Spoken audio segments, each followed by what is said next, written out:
Returning to this chapter across my life has always felt like returning to a mirror that keeps updating. At 19, identity was about permission to be creative. Later, identity became about holding creativity alongside responsibility and motherhood. Later still, identity became about releasing the need to be fully understood in order to be authentic. Welcome to The Authentic Creative, where we expand our capacity to feel good one deep breath, one bold choice, and maybe a little bit of magic at a time. I'm Siri Baruch Thornton, healer, creative, and lifelong explorer of all things energy, self-expression, and joy. With over 26 years of experience in Reiki, Akashic Records, and transformational breathwork, I've learned that feeling good is not a luxury, it's a practice. And sometimes it's a little messy. This podcast is here to help you trust your intuition, break the rules, the ones that need breaking, and live more fully in your gifts. So give yourself a deep breath, get cozy, and let's dive in. Welcome back. I am so glad you are here. This is episode 2 in our 12-part devotional Embodied companion to the artist's way. If you are just arriving here, I gently encourage you to begin with episode 1 and then move forward in order. The chapters unfold in a way that helps the nervous system and creative self open gradually. Today, I want to let you know what we will do together so you can settle in. I will share reflections on chapter 2 of The Artist's Way, which explores recovering a sense of identity. We will talk about how identity often forms around roles, expectations, and early labels, and how creativity invites us to rediscover who we are underneath those layers. We will move through a breathwork and visualization designed to help you reconnect with your own inner voice. And we will close with ways to continue moving through this series with support and gentleness. You do not need to have read the chapter. You do not need to have clarity about everything and who you are. You are allowed to be discovering. And honestly, discovering is usually where the most interesting things live anyway. Let us begin. Before you wondered whether you were talented, before anyone graded you, compared you, praised you, ignored you, you were already creating.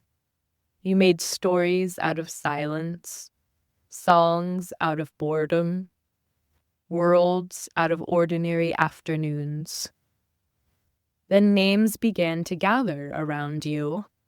Oldest, responsible, sensitive, too much, too loud, too intense, too difficult.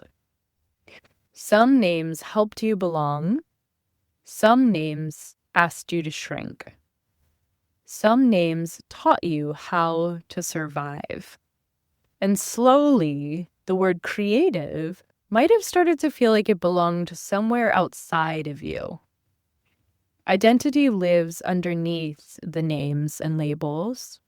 It returns through curiosity, through attention, through the quiet pull toward what feels alive.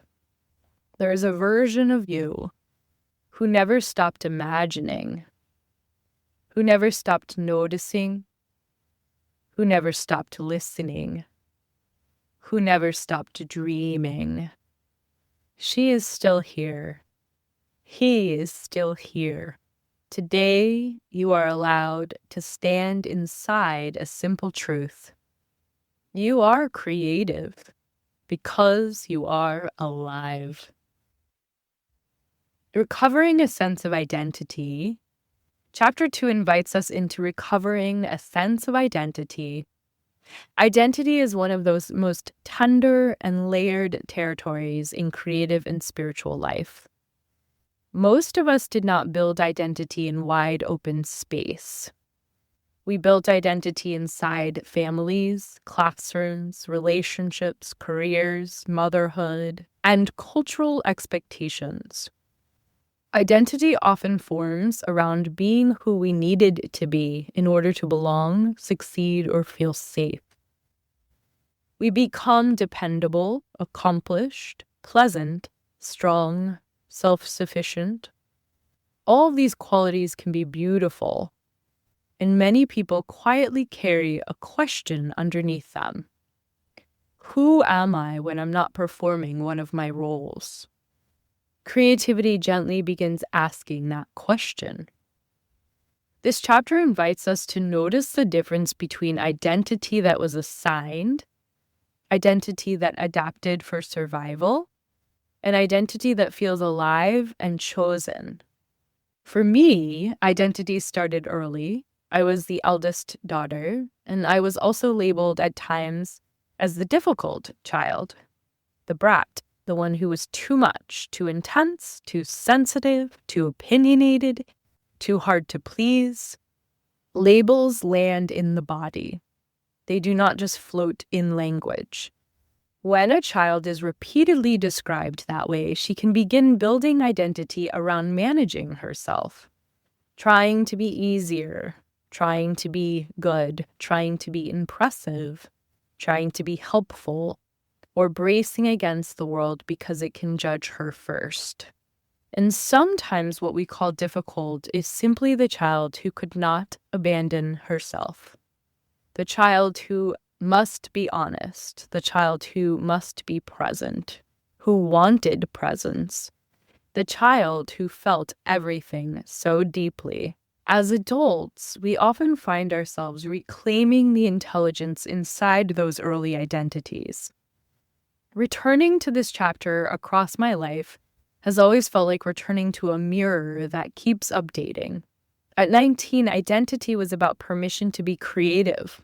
Later, identity became about holding creativity alongside responsibility and motherhood. Later still, identity became about releasing the need to be fully understood in order to be authentic. And in recent years, I have had experiences through guided ceremonial mushroom journeys that brought this chapter into an entirely new layer for me. Those journeys showed me how fluid identity really is. They showed me how much of what I call me is often a carefully constructed structure built to navigate the world. And they also showed me the profound freedom that can exist when that structure softens or temporarily dissolves. Breathwork has done the same thing for me. There is a kind of relief that can come when ego loosens its grip, a spaciousness, a remembering that underneath all of the labels and roles, there is something vast, creative, and deeply alive. What stayed with me most was not the altered state that mushrooms or breathwork can induce. It was the realization that the freedom of those moments can be remembered and accessed in ordinary consciousness, through presence, through creativity, through allowing ourselves to step outside the predictable boxes we place around who we think we are. Identity can become a container that feels confining, and identity can also become something we consciously reinvent in ways that inspire expansion. We are allowed to outgrow versions of ourselves. We are allowed to become surprising. We are allowed to choose identities that feel more honest, more alive, more spacious. Creativity often lives in those expanding edges, where identity becomes less rigid and more responsive to life itself. This chapter can bring up fear. If I change, will I still belong? If I listen to myself, will people understand me? If I allow myself to expand, will my life still feel stable?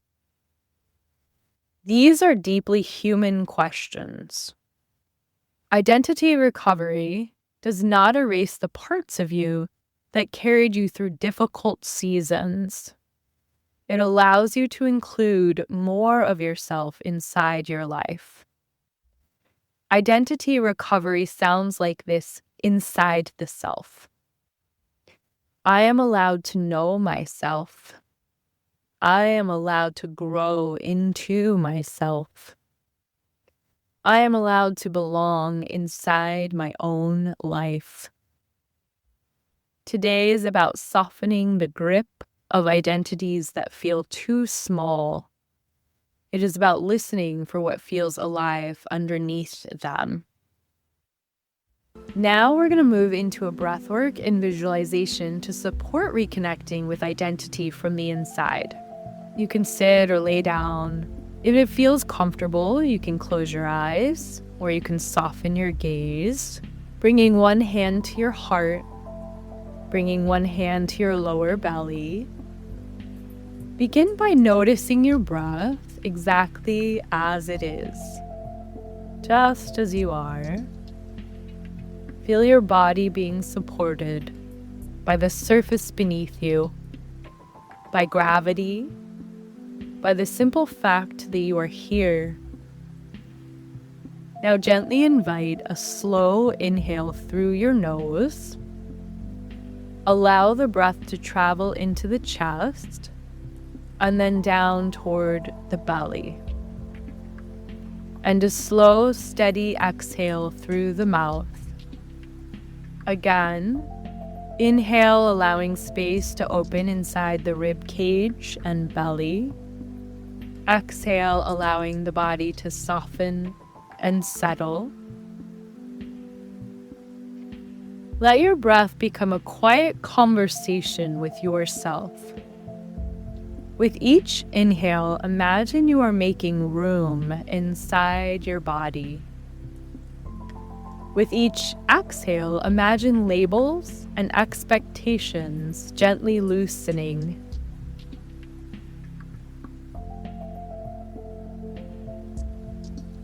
Imagine these labels written lightly on the surface of your body, dissolving like chalk in water with each exhale.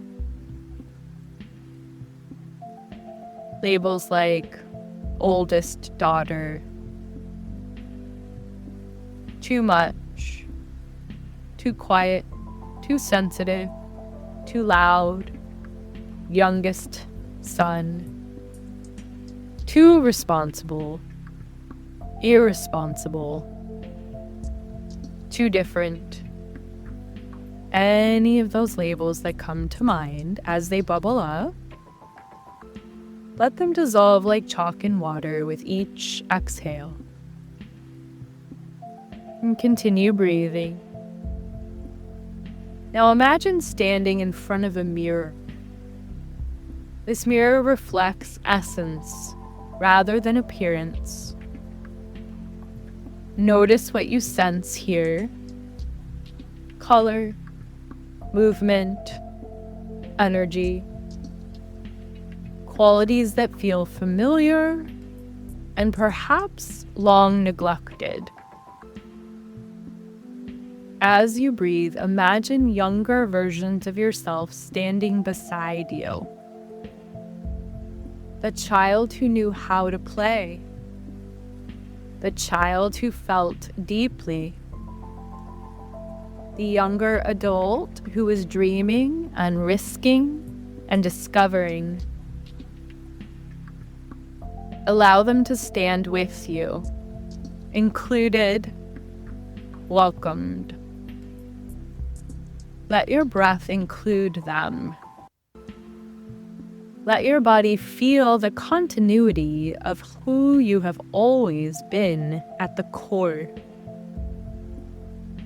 If it feels right, silently say to yourself, I am allowed to know myself. I am allowed to grow into myself. I am allowed to belong inside my own life. Be here for a few more breaths. When you feel ready, gently bring your awareness back. Feel your hands. Feel the space around you.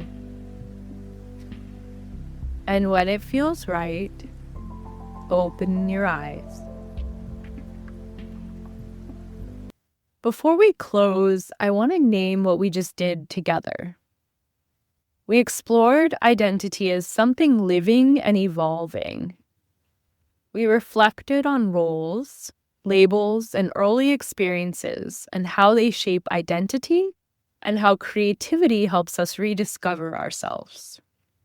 We practiced reconnecting with identity through breath, memory, and inner listening. Identity is a relationship that continues across your lifetime.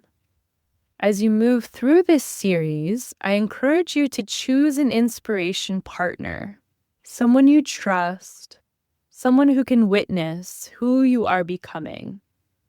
You can listen to each minisode and simply share what resonated, a sentence, a moment, a truth that felt alive. If this work is resonating and you want to be fully held through it, I offer a private 12-session breathwork journey inspired by these chapters. Each session is a space to embody the themes, deepen safety, and recover yourself with support and curated music. You are welcome to reach out to me directly if you feel curious and want to explore whether it's a fit. I am also hosting the Authentic Creative Breathwork and Reiki by the Sea Women's Retreat, May 3rd to the 6th. There are currently a few spots remaining in this moment. If you feel drawn, you can email me and we can explore together whether this is right for you. Thank you for being here. Thank you for continuing. I'll see you in the next episode. Keep expanding your capacity to feel good, one breath at a time. Loving you. And if today's conversation stirred something in you, here are a few ways we can go deeper together. So the Authentic Creative Podcast, where you are now, make sure that you're subscribed so you don't miss more conversations like this. And if you loved this one, share it with a friend who needs that. One-on-one work for private Reiki, breathwork, Akashic sessions where we can go right into your unique medicine. You can connect with me. Once again, thank you for being here, for listening, for expanding your capacity to feel good alongside me. I'm sending you love and I can't wait to connect again soon. Loving you.